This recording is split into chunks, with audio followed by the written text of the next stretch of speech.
menuliskan cintamu itu dengan menuliskan namaku di buku nikah kita. Catat. Baik. Sebab cinta juga sama. Cinta itu kan masalah hati. Dari mata turun ke hati.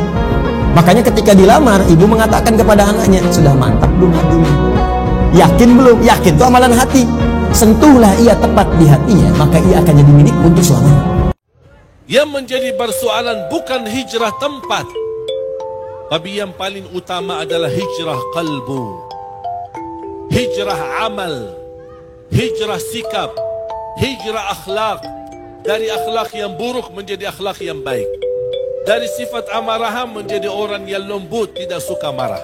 Ini seharusnya menjadi target kita bersama, menjadi muhasabah buat kita bersama. Yang kedua penghuni neraka adalah para wanita yang berpakaian tetapi telanjang.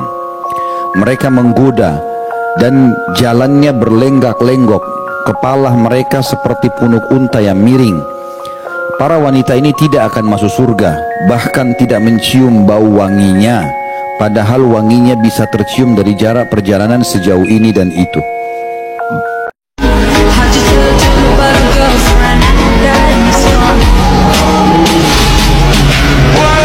Cara menambah keimanan bagaimana? Di antaranya dengan membaca Al-Quran. Di antaranya juga dengan memperbanyak membaca La ilaha illallah. Itu kata Allah dalam Al-Quran, membaca Al-Quran. Kata Nabi dalam hadis, kata Nabi Muhammad SAW, sabda dia bahwa la jadidu imanakum akthiru min qawli la ilaha illallah. Perbaharui iman kalian dengan apa? Dengan membaca la ilaha illallah. Jadi berzikir itu seperti itu. Jadi di antara cara untuk menggapai istiqamah dengan keimanan dan cara untuk mendapatkan keimanan dengan membaca Al-Quran dan juga dengan berzikir. Jika ketemu Maryam sebagai wujud seorang laki-laki cowok yang keren banget, Maryam membuka matanya ngelihat ada cowok di depannya, apa kalimat yang keluar dari lisan Maryam? Spontan, bukan kayak pencitraan ya. A'udzubillah, enggak gitu. Ini benar-benar spontan. A'udzubirrahman, a'udzubirrahman. Bahasa lain dari a'udzubirrahman itu a'udzubillah. Aku berlindung kepada Allah. Jadi ngelihat cowok sekeren Jibril aja berlindung kepada Allah. Kita belum juga seperti Jibril, bahkan belum seperti Nabi Muhammad, belum seperti Nabi Yusuf. Biasa banget lah. Udah nggak ada perlindungan gitu. Udah hilang semua perlindungan. Ini artinya berarti kalau kita membaca kisah Maryam dan mau mengambil pelajaran, bangun rasa itu. Rasa apa? Rasa pertama ngefans sama Maryam kalau buat cewek nih. Kedua, pengen jadi seperti Maryam. Ketiga, mulai tertarik dengan kebaikan-kebaikan yang dilakukan Maryam, kayak misalnya ahli zikir, senang itikaf, menjaga pandangan, menjaga ucapan, menjaga hubungan interaksi dengan lawan jenis.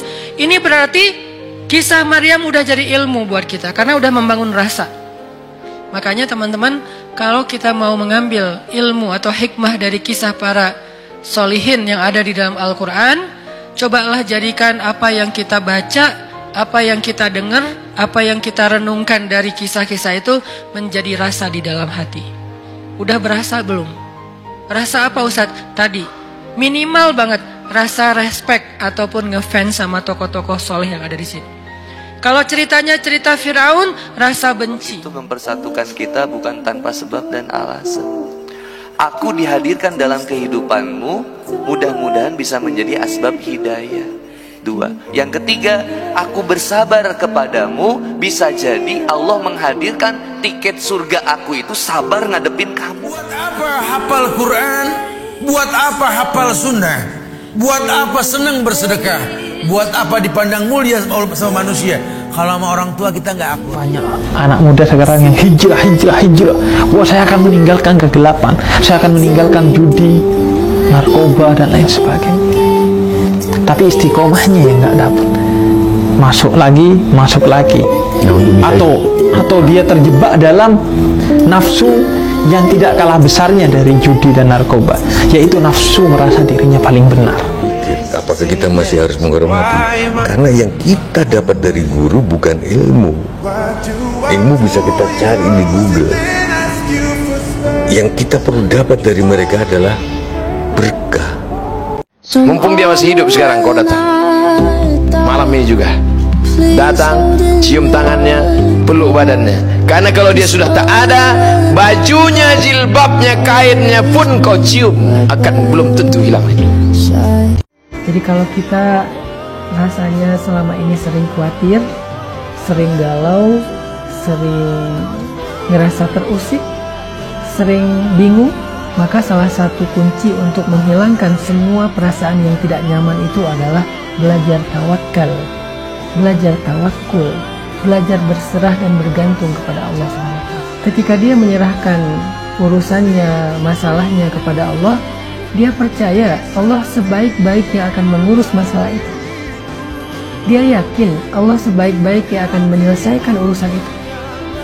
Dia yakin Allah sebaik-baiknya akan memberikan jalan keluar dalam kebuntuan masalahnya. Keyakinan itulah yang membuat dia merasa tenang. Sholat kita di awal waktu. Bismillah, perubahan dimulai dari sholat kita. Sholat itu bahasanya mendirikan. Ketika kita mendirikan sholat, yang jauh terasa dekat, yang gak mungkin menjadi mungkin, yang mustahil jadi sangat memungkinkan. Dari yang hilang dari kita didatangkan untuk kita. Banyak. Yang setia belum tentu. Yang cantik dan seksi banyak.